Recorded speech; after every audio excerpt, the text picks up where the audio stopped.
நாட்டை கட்டியெழுப்பும் விதத்திலான அரசியல் பிரவேசம் ஒன்றை உருவாக்க வேண்டும் என மின்சக்தி மற்றும் எரிசக்தி அமைச்சர் பாட்டலி சம்பிக்க ரணவக்க தெரிவிக்கிறார்.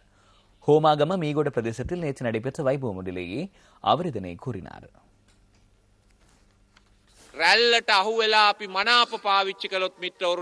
விருப்பு வாக்கு போராட்டத்தில் சிக்கினால் நாமும் தோல்வியடைந்து கிராமமும் தோல்வியடைந்து நாடும் தோல்வியடையும். எனவே மீண்டும் அதில் சிக்கக்கூடாது. விருப்பு வாக்குகளை பெற்றுக் கொள்வதற்கு செலவிடும் பணத்தை மீண்டும் திரட்டிக் கொள்ளவே முயற்சி செய்கின்றனர். உழைப்பதற்காக பாராளுமன்ற உறுப்புரிமையை பெறுவது அரசியல் வியூகமாகியுள்ளது. இதன் மூலம் ஒருவருக்கொருவர் மத்தியில் குரோத மனப்பாங்கே அதிகரிக்கிறது.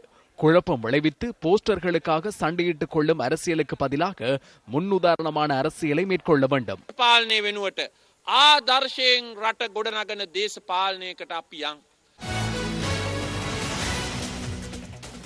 குருநாகல் எரிபெட்டிய பகுதியில் நேற்று மாலை அவசரமாக தரையிறக்கப்பட்ட ஹெலிகாப்டர் விமானப்படையினரால் மீண்டும் இன்று காலை அங்கிருந்து கொண்டு செல்லப்பட்டுள்ளது. விமானப்படையினரிடமிருந்து வாடகைக்கு பெறப்பட்ட ஹெலிகாப்டர் ஒன்றே இவ்வாறு தரையிறக்கப்பட்டதாக விமானப்படையின் ஊடக பேச்சாளர் குரூப் கேப்டன் அன்பு விஜயசூரிய தெரிவித்தார். நிலாவளியில் இருந்து புறப்பட்ட ஹெலிகாப்டரின் மின்சார கட்டமைப்பில் ஏற்பட்ட கோளாறு காரணமாக அதனை அவசரமாக தரையிறக்க விமானி நடவடிக்கை எடுத்துள்ளதாக அவர் குறிப்பிட்டார். பின்னர் வேறொரு ஹெலிகாப்டரை பயன்படுத்தி அதில் இருந்தவர்களுக்கு போக்குவரத்து வசதிகள் பெற்றுக் கொடுக்கப்பட்டதாக குரூப் கேப்டன் அன்பு விஜயசூரிய கூறினார். இன்று அந்த இடத்துக்கு சென்ற விமானப்படையின் பொறியியலாளர்கள் ஹெலிகாப்டரில் ஏற்பட்டிருந்த கோளாறை நிவர்த்தி செய்ததாக தெரிவிக்கப்படுகிறது.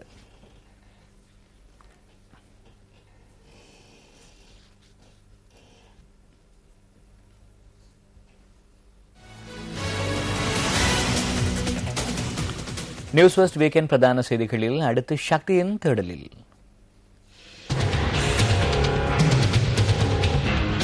அண்மை காலமாக ஏற்படும் வீதி விபத்துகளினால் பல உயிர்கள் காவு கொள்ளப்படுகின்றமை இன்று தவிர்க்க முடியாத பிரச்சனையாக மாறியுள்ளது. விபத்துக்கான முதற்காரணமாக சாரதிகள் மற்றும் பயணிகளின் கவனையினம் அமைக்கின்ற போதும் வீதியின் சீரற்ற கட்டமைப்பு விபத்துக்கான துணை நிமிந்த காரணங்களாக கணிக்கப்பட்டுள்ளன. பாதுகாப்பான ரயில் கடவைகள் அமைக்கப்படாமை விபத்துக்களை தோற்றுவிக்கும் பிரதான காரணிகளில் ஒன்றாக அமைந்துள்ளது. புத்தளம் சிலாபம் வீதியின் மதுரங்குழி 10ஆம் கட்டை கனமூலை பிரதான வீதிக்கு குறுக்காக உள்ள ரயில் பாதைக்குரிய பாதுகாப்பு வேலி அமைக்கப்படாமை தொடர்பில் மக்கள் விசனம் தெரிவிக்கின்றனர். வாகனங்களும் மக்களும் பாதசாரிகளும் நடைபெறுகின்ற இந்த பிரதேசம் ஒரு ஆபத்துக்குரியதாக இருப்பதை நான் சுட்டிக்காட்ட விரும்புகிறேன்.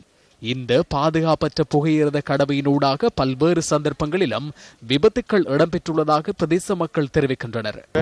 ரயில்வே பாதை அடிக்கடி எக்ஸிடென்ட்படுவது இதுக்கு சம்பந்தப்பட்ட ஆளுக்கு தயவு செஞ்சு அமைச்சு தருமாறு வேண்டிக் கொள்கிறேன். எனவே புத்தளம் சிலாபம் வீதியின் மதுரங்குழி 10ஆம் கட்டை கனமூலை பிரதான வீதிக்கு குறுக்காக பாதுகாப்பான ரயில் கடவை ஒன்றை அமைத்து தருமாறு மக்கள் வேண்டுகோள் விடுக்கின்றனர்.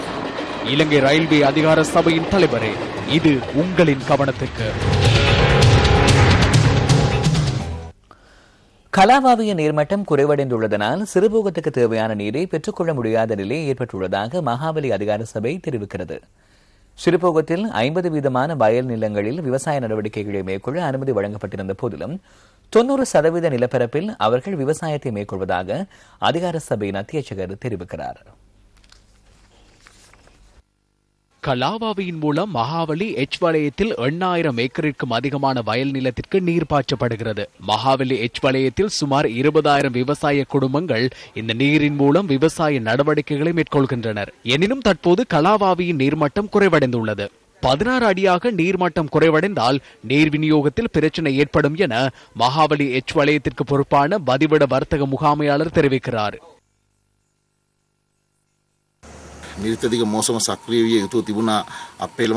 தென்மேல் பருவப்பெயர்ச்சி காலநிலை ஏப்ரல் மாதமாகும் போது ஆரம்பமாகி இருக்க வேண்டும். எனினும் அவ்வாறு இடம்பெறவில்லை. இதனால் சுமார் 65,000 ஏக்கர் நிலப்பரப்பு பாதிக்கப்படும் அபாய நிலையில் உள்ளது. போதுமான அளவு நீர் கிடைக்காமையினால் விவசாய நடவடிக்கைகள் பாதிக்கப்படும் அபாய நிலையில் உள்ளதாக விவசாயிகள் தெரிவிக்கின்றனர். கிடைக்க வேண்டிய நீர்மட்டத்தில் 4 ஒரு பகுதியே கிடைக்கிறது. எனவே எமது எதிர்பார்ப்பை கைவிட வேண்டி ஏற்படுகிறது.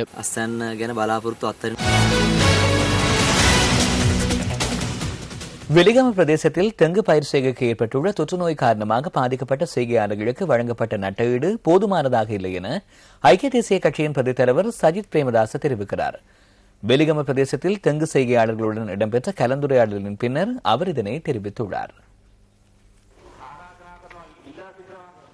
இந்த கலந்துரையாடலில் தென்னை மரங்களுக்கு ஏற்பட்டுள்ள தொற்று நோய் மற்றும் அதனால் செய்கையாளர்கள் எதிர்நோக்கியுள்ள பிரச்சினைகள் தொடர்பில் கலந்துரையாடப்பட்டது. இந்த சந்திப்பின் போது தெங்கு அபிவிருத்தி சபையின் தலைவருடன் சஜித் பிரேமதாச தொலைபேசியினூடாக தொடர்பு கொண்டு இந்த பிரச்சினை தொடர்பில் அவரின் கவனத்திற்கு கொண்டு வந்ததாக எமது செய்தியாளர் தெரிவித்தார்.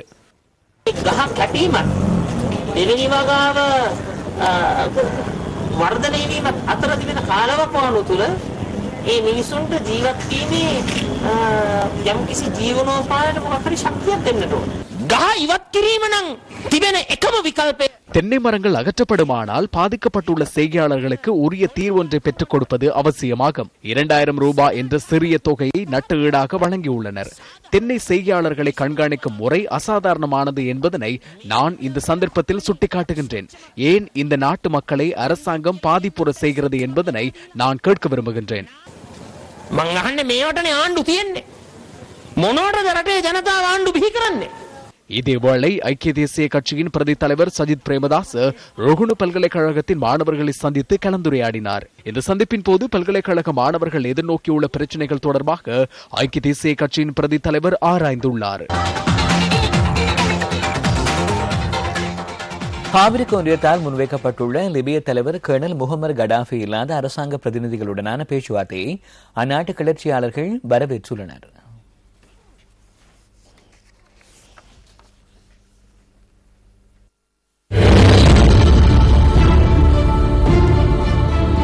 லிபிய மக்களின் ஜனநாயக மற்றும் மனித உரிமைகளை ஆப்பிரிக்க ஒன்றியம் முதன்முறையாக அங்கீகரித்துள்ளதாக லிபிய கிளர்ச்சியாளர்களின் மாற்று தேசிய சபை குறிப்பிட்டுள்ளது. ஈக்வடோரியா கினியா நாட்டின் மதலாமோ நகரில் நடைபெற்ற ஆப்பிரிக்க ஒன்றியத்தின் மாநாட்டில் இந்த வேண்டுகோள் விடுக்கப்பட்டுள்ளது. இதேவேளை கடாஃபியை கைது செய்வதற்கான சர்வதேச குற்றவியல் நீதிமன்றத்தால் பிறப்பிக்கப்பட்ட பிடியாணையை செயற்படுத்த வேண்டாம் என தமது உறுப்பு நாடுகளுக்கு ஆப்பிரிக்க ஒன்றியம் கோரியுள்ளது. லிபியாவில் ஏற்பட்டுள்ள நெருக்கடிக்கு அரசியல் ரீதியான இணக்கப்பாடொன்றை ஏற்படுத்தும் நடவடிக்கையை இந்த பிடியாணை பாரிய சிக்கலை தோற்றுவித்துள்ளதாக ஆப்பிரிக்க ஒன்றியம் குறிப்பிட்டுள்ளது.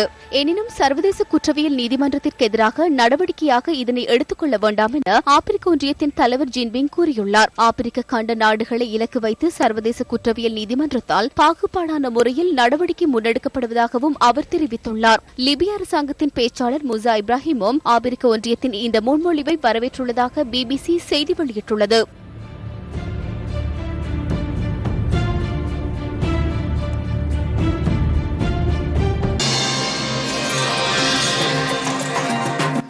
சீனாவின் தென்பகுதியில் உள்ள நிலக்கரி சுரங்கம் ஒன்றில் ஏற்பட்ட விபத்தில் 3 உயிரிழந்துள்ளனர். மழை மற்றும் புயல் காரணமாக ஏற்பட்ட இந்த விபத்தில் மேலும் 19 பேர் சுரங்கத்தில் சிக்கியுள்ளதாக சீன அரசாங்கம் குறிப்பிட்டுள்ளது. ஹெசான் நகரில் உள்ள சுரங்கத்திலேயே இந்த விபத்து ஏற்பட்டது.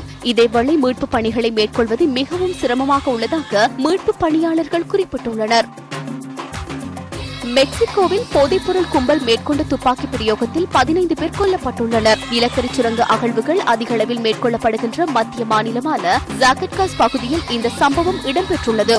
ராணுவத்தினர் குறித்த பகுதியில் சுற்றுவளைப்பு தேடுதல் நடத்திய போது அங்கிருந்த ஆயுததாரிகள் ராணுவத்தினரை நோக்கி துப்பாக்கிச் சூடு நடத்தியுள்ளனர். ஆப்கானிஸ்தானில் உள்ள தமது நாட்டு துருப்பினர்களில் 500 பேரை இந்த ஆண்டுக்குள் திருப்பி அழைக்க ஜெர்மனி உத்தேசித்துள்ளது. தற்போது ஆப்கானில் 4800 ஜெர்மன் படை வீரர்கள் கடமையாற்றி வருவதாக ஆப்கானிஸ்தானில் உள்ள ஜெர்மனி படையினரின் அதிகாரி கூறியுள்ளார். எனினும் ஆப்கானிஸ்தானின் வடபகுதியில் அமெரிக்க படையினரின் வெளியேற்றத்திற்கு அமைய அங்குள்ள தமது நாட்டு படையினர்களின் எண்ணிக்கை தீர்மானிக்கப்படும் என அவர் குறிப்பிட்டுள்ளார். சர்வதேச நாணய நிதியத்தின் முன்னாள் தலைவர் ஸ்டவுஸ்கான் மற்றும் அவரது பாரியார் ஆகியோர் அவர்களது மன்ஹட்டன் நகரில் உள்ள வீட்டிலிருந்து வெளியேறியுள்ளனர். இவர்களை ஊடகவியலாளர்கள் வாகனங்கள் மற்றும் மோட்டார் சைக்கிள்களில் சென்று பின்தொடர்ந்ததாகவும் குறிப்பிடப்பட்டுள்ளது.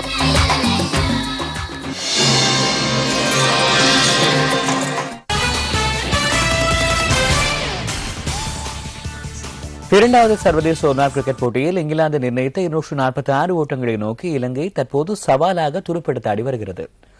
முதலில் துடுப்படுத்தாடிய இங்கிலாந்து 50 ஓவர்களில் 7 விக்கெட் இழப்புக்கு 246 ஓட்டங்களை பெற்றது. முதலில் துடுப்படுத்தாட தீர்மானித்த இங்கிலாந்து அணியின் முதல் 2 விக்கெட்டுகளும் 30 ஓட்டங்களுக்கு வீழ்த்தப்பட்டன. ஆரம்ப துடுப்பாட்ட வீரர் கிரெக் கீஸ்வெட்டர் 3 ஓட்டங்களுடனும் ஜொனதன் ட்ரட் 2 ஓட்டங்களுடனும் ஆட்டமிழந்தனர்.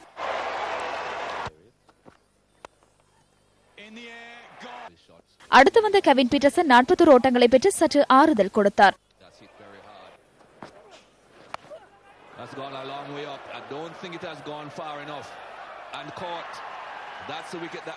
இயோன் மோகன் 4 ஓட்டங்களுடன் வெளியேற இங்கிலாந்து 85 ஓட்டங்களுக்கு 4வது விக்கெட்டை இழந்தது.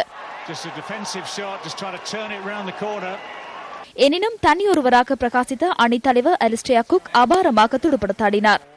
இயன் பெல் 30 ஓட்டங்களை பெற்று அவருக்கு சிறந்த ஒத்துழைப்பு கொடுத்தார்.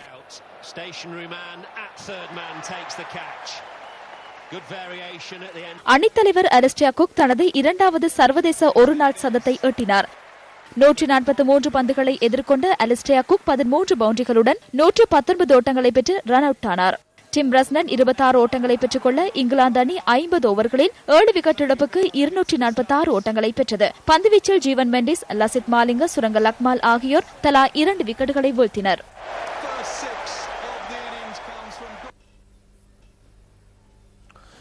இதனையடுத்து 247 ஓட்டங்களை நோக்கி பதிலளித்த ஆடக்களமிறங்கிய இலங்கை அணி 21 ஓட்டங்களுக்கு முதல் விக்கெட்டை இழந்தது. அணித்தலைவர் திலகரட்ன டில்ஷான் 3 ஓட்டங்களுடன் ஆட்டமிழந்தார்.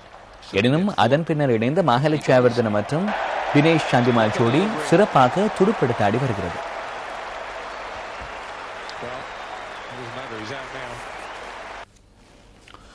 கண்டி நித்தவெல மைதானத்தில் இன்று நடைபெற்ற ரக்பி போட்டியின் போது ரசிகர்களுக்கு இடையில் கைகலப்பு ஏற்பட்டது.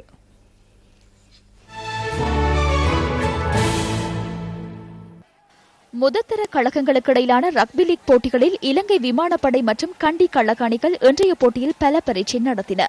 போட்டியை கண்டுகளிக்க வந்திருந்த ரசிகர்களுக்கு இடையில் முதல் பகுதியாட்டம் முடிவடைய முன்னதாக கைகலப்பு ஏற்பட்டது. இதனையடுத்து போட்டி தற்காலிகமாக நிறுத்தப்பட்டது.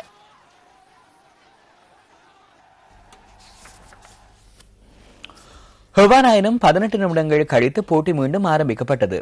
அந்த சந்தர்ப்பத்தில் 2 கோல்கள் மற்றும் ஒரு ட்ரையை பூர்த்தி செய்திருந்த கண்டி கழக அணி 13-6 எனும் புள்ளிகள் கணக்கில் முதல் பகுதியில் முன்னிலை பெற்றிருந்தது. டூர் டி பிரான்ஸ் சைக்கிள் ஓட்டத்தின் ஆரம்ப சுற்றில் பெல்ஜியத்தின் பிலிப்பே கில்பர்ட் வெற்றி ஈட்டினார். டூர் டி பிரான்ஸ் சைக்கிள் பந்தயம் 98வது தடவையாக இம்முறை நடைபெறுகிறது. டூர் டி பிரான்ஸ் பந்தயத்தின் ஆரம்ப சுற்று 191.5 கிலோமீட்டர் தூரம் கொண்டதாகும்.